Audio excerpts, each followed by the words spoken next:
আজকে খুব হাসি পায় যখন শুনি বিএনপির কোনো এক নেতা বলছেন যে বিএনপির আমলে নাকি দুর্নীতি হয়ই নাই, যদি দুর্নীতি না হয়ে থাকবে তো যিনি কথাটা বললেন তারেক জিয়া, তাকে আবার জিজ্ঞেস করে জিয়াউর রহমান মরার সময় বললো জিয়া কিচ্ছু রেখে যেতে পারে নাই, একটা ভাঙা সুটকেস, ছেঁড়া গেঞ্জি, জিয়াউর রহমানের পুরনো প্যান্ট কেটে তারেক আর কোকরে প্যান্ট বানিয়ে পড়াতো খালেদা জিয়া, মাসে একটু রেশনের টাকা পেত, ছোট মাছ ছাড়া নাকি কিছু খেত না, কিচ্ছু ছিল না।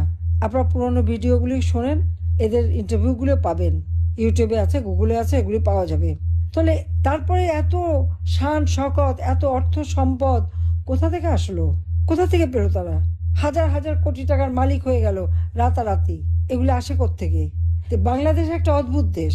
দুর্নীতি শুধু না, মানি লন্ডারিং এর টাকা, খালেদা জিয়ার পরিবারের মানি লন্ডারিং টাকা, কোকো তারেকের, এটা কিন্তু আমরা ফেরত এনেছিলাম।